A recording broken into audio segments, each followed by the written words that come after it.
دوستو مجھے امید ہے کہ آپ میں سے زیادہ تر لوگ بازنطینی سلطنت کو تو جانتے ہی ہوں گے، جسے بیزنٹائن ایمپائر کے نام سے بھی جانا جاتا ہے۔ کیونکہ دوستو پہلے بھلے ہی اس سلطنت کو بہت کم ہی لوگ جانتے تھے، لیکن جب سے ارطغرل غازی سیریل آیا ہے تب سے مانو اسے ہر کوئی خاص اور عام انسان جاننے لگا ہے، کیونکہ ارطغرل غازی سیریل میں اس سلطنت کا نام بار بار لیا جاتا ہے۔ اس کی وجہ یہ ہے کہ بازنطینی سلطنت ہی عیسائیوں کی وہ سلطنت تھی کہ جس کا نام اتہاس میں ان سلطنتوں کے ساتھ لیا جاتا ہے کہ جنہوں نے اس دنیا کے ایک بڑے حصے پر سب سے لمبے وقت تک راج کیا تھا۔ ساتھ ہی ساتھ آپ کو یہ بھی بتاتے چلیں کہ سلطنت عثمانیہ کے شروع کے دنوں میں اگر ان کا سب سے بڑا کوئی دشمن تھا تو وہ بیزنٹائن ایمپائر یعنی بازنطینی سلطنت ہی تھی۔ یہی وجہ ہے کہ ارطغرل غازی اور ان کے بیٹے عثمان غازی یا پھر ان کے پوتے یعنی اورحان غازی کی اگر آپ ہسٹری پڑھیں گے یا ان سے ریلیٹڈ کوئی بھی چیز دیکھیں گے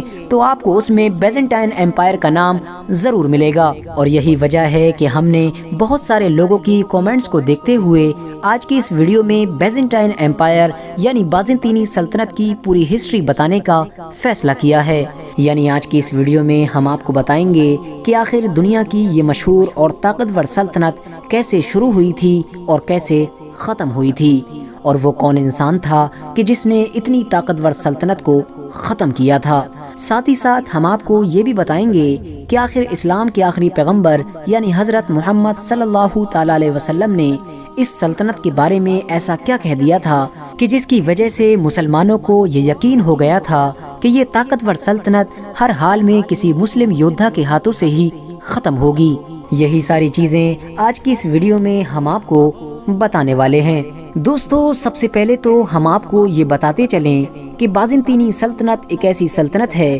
کہ جس کی کسی بھی ایک خاص انسان نے بنیاد نہیں رکھی تھی، بلکہ 284 عیسوی میں رومن ایمپائر کے دو ٹکڑوں میں بٹ جانے کی وجہ سے یہ خود بخود وجود میں آ گئی تھی۔ دوستو ہوا یہ کہ جب دنیا کی سب سے بڑی سلطنتوں میں سے ایک سلطنت یعنی رومن ایمپائر حد سے زیادہ بڑا ہو گیا تھا تو وہ خود بخود آپسی متبھیدوں کی وجہ سے دو ٹکڑوں میں بٹ گیا تھا، جن میں سے ایک ٹکڑے کو ویسٹرن رومن ایمپائر اور دوسرے ٹکڑے کو ایسٹرن رومن ایمپائر کہا جاتا تھا۔ لیکن دو ٹکڑوں میں بٹ جانے کے بعد جہاں ایک طرف ایسٹرن رومن ایمپائر دن بدن طاقتور ہوتا چلا گیا تو وہیں دوسری طرف ویسٹرن رومن ایمپائر حد سے زیادہ کمزور ہوتا چلا گیا اور اپنے اوپر اپنے دشمنوں کی طرف سے لگاتار ہونے والے حملوں کو برداشت نہ کر پانے کی وجہ سے آخرکار 476 عیسوی میں پوری طرح سے ختم ہو گیا، اور بس یہیں سے ایسٹرن رومن ایمپائر کی کہانی شروع ہو گئی تھی، جو بعد میں دھیرے دھیرے بدل کر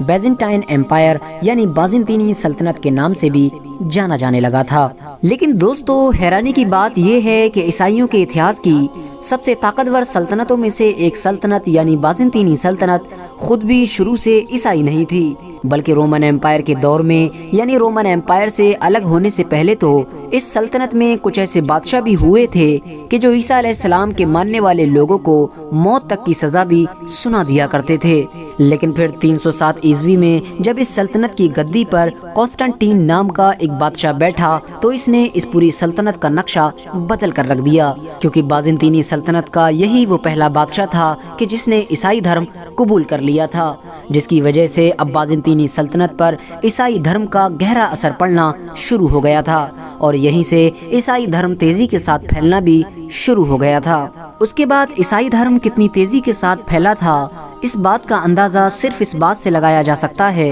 کہ 476 عیسوی آتے آتے یہ مذہب بازنطینی سلطنت کا سرکاری مذہب بنا دیا گیا تھا، یعنی یہ بازنطینی سلطنت کا آفیشیل ریلیجن ڈکلیئر کر دیا گیا تھا۔ ساتھ ہی ساتھ دوستو آپ کو یہ بھی بتاتے چلیں کہ کانسٹنٹین فرسٹ ہی بازنطینی سلطنت کا وہ بادشاہ تھا کہ جس نے قسطنطنیہ شہر کی بنیاد رکھی تھی، جو کچھ دنوں کے بعد ہی نہ صرف اگلے 1000 سالوں تک کے لیے بازنطینی سلطنت کی راجدھانی بن گئی تھی، بلکہ کچھ وقت کے بعد ہی یہ دنیا کے سب سے طاقتور اور امیر شہروں میں بھی گنا جانے لگا تھا۔ آج کے دور میں اسے ہم استنبول کے نام سے جانتے ہیں۔ دوستو آج کے دور میں جہاں کہیں بھی اتہاس کی خوبصورت عمارتوں کا ذکر کیا جاتا ہے تو اس میں بازنطینی سلطنت کی عمارتوں کا نام ضرور لیا جاتا ہے، کیونکہ بازنطینی سلطنت نے اپنے دور میں ایسی ایسی خوبصورت عمارتیں بنوائی تھیں کہ جنہیں آج بھی جب کوئی دیکھتا ہے تو حیران ہو جاتا ہے، جس کا اندازہ آج بھی آپ ترکی کے استنبول شہر میں موجود آیا صوفیہ مسجد کو دیکھ کر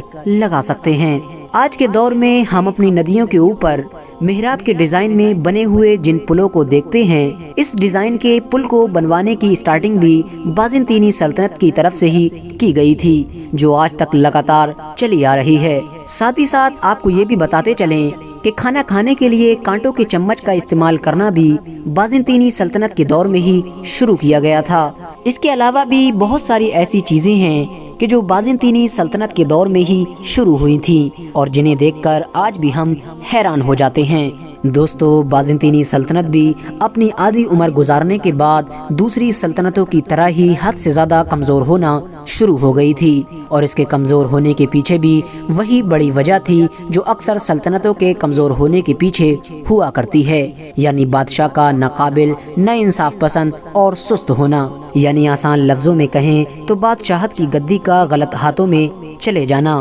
دوستو، ویسے تو بیزنٹائن ایمپائر یعنی بازنطینی سلطنت کا پورا اتہاس ہی اتار چڑھاؤ سے بھرا ہوا ہے، لیکن اس سلطنت کے خاص طور سے برے دن اس وقت شروع ہوئے تھے کہ جب 7ویں عیسوی میں مسلمانوں کی طاقت بڑھنا شروع ہو گئی تھی، کیونکہ اس دور میں جہاں ایک طرف مسلمانوں کی طاقت دن بدن حد سے زیادہ بڑھتی جا رہی تھی، تو وہیں دوسری طرف اس سلطنت میں کمزور اور کاہل بادشاہ پیدا ہو رہے تھے۔ دوستو، ہوا یہ کہ ایک بار اسلام کے آخری پیغمبر یعنی حضرت محمد صلی اللہ تعالی علیہ وسلم نے مدینہ شہر کے اندر بیٹھ کر اپنے تمام صحابہ کے سامنے یہ ارشاد فرمایا تھا کہ مسلمان ایک دن قسطنطنیہ شہر کو ضرور فتح کر لیں گے، اور جو قسطنطنیہ کو فتح کرے گا وہ سب سے بہتر سپہ سالار ہوگا اور اس کی فوج سب سے بہتر فوج ہوگی۔ حضرت پروفیٹ محمد صلی اللہ تعالی علیہ وسلم کی یہ بات سن کر تمام لوگ حیران ہو گئے تھے، کیونکہ دوستو وجہ یہ تھی کہ اس دور میں قسطنطنیہ دنیا کا سب سے طاقتور شہر مانا جاتا تھا۔ دنیا کی بڑی سے بڑی طاقتور فوجوں کے لیے بھی اس شہر کو فتح کرنا ناممکن سی بات تھی۔ بڑی سے بڑی فوجیں بھی اس دور میں اس شہر کو فتح کرنا تو دور بلکہ اس کے بارے میں سوچنے سے بھی گھبرایا کرتی تھیں۔ تو بھلا مسلمان اس شہر کو کیسے فتح کر سکتے تھے، جبکہ مسلمانوں کی حکومت تو اس دور میں صرف اور صرف مدینہ شہر کے اندر ہی موجود تھی، اور مدینہ شہر بھی وہ نہیں کہ جسے آج ہم دیکھتے ہیں، بلکہ اس دور میں تو مدینہ شہر صرف اتنا بڑا تھا کہ جتنی بڑی آج مسجد نبوی ہے۔ یہی وجہ ہے کہ پروفیٹ حضرت محمد صلی اللہ تعالی علیہ وسلم کی یہ بات سن کر سارے لوگ حیران رہ گئے تھے کہ آخر مسلمان اتنے طاقتور شہر کو کیسے فتح کر پائیں گے۔ ساتھ ہی ساتھ پیغمبر اسلام نے ایک بار یہ بھی ارشاد فرمایا تھا کہ جو فوج قسطنطنیہ کو فتح کرے گی، اللہ تعالیٰ نے اس پوری فوج کی بخشش فرما دی ہے۔ یہی وجہ ہے کہ مسلمانوں میں شروع سے ہی اس شہر کو فتح کرنے کا شوق پیدا ہو گیا تھا، اور ہر مسلمان یہی کوشش کر رہا تھا کہ کاش میں بھی اس فوج میں شامل ہوں کہ جو قسطنطنیہ کو فتح کرے۔ اسی وجہ سے ہی مسلمانوں نے خلیفہ حضرت عمر رضی اللہ تعالیٰ عنہ کے دور سے ہی بازنطینی سلطنت یعنی جسے ہم رومن ایمپائر بھی کہہ سکتے ہیں، اس پر حملے کرنا شروع کر دیے تھے، اور ان کے دور میں ہی رومن ایمپائر کے بہت بڑے حصے پر قبضہ کرنے میں کامیاب بھی ہو گئے تھے۔ لیکن قسطنطنیہ جیسے طاقتور شہر کو فتح کرنے کا یہ خواب ابھی خواب ہی تھا۔ مسلمانوں نے بازنطینی سلطنت یعنی رومن ایمپائر کی راجدھانی قسطنطنیہ پر پہلا حملہ بنو امیہ کے دور میں کیا تھا، جس میں مسلمانوں کی فوج پوری طرح سے ناکامیاب رہی تھی، اور اسی جنگ میں ہی پیغمبر اسلام حضرت محمد صلی اللہ تعالی علیہ وسلم کے ایک مشہور صحابی یعنی حضرت ایوب انصاری بھی شہید ہوئے تھے، جن کی قبر آج بھی قسطنطنیہ یعنی استنبول شہر میں موجود ہے۔ اس کے بعد بھی مسلمانوں نے قسطنطنیہ جیسے طاقتور شہر کو فتح کرنے کی اپنی کوششیں لگاتار جاری رکھیں۔ سلطنتیں گزرتی گئیں لیکن یہ شہر فتح نہ ہو سکا۔ نہ تو بنو امیہ، نہ ہی بنو عباس اور نہ ہی سلجوق جیسی طاقتور سلطنتوں کی فوج اس شہر کو فتح کرنے میں کامیاب ہو سکی۔ لیکن کون جانتا تھا کہ اس شہر کو فتح کرنا تو ارطغرل غازی کی نسلوں کی قسمت میں لکھ دیا گیا ہے، اور آخرکار ارطغرل غازی کی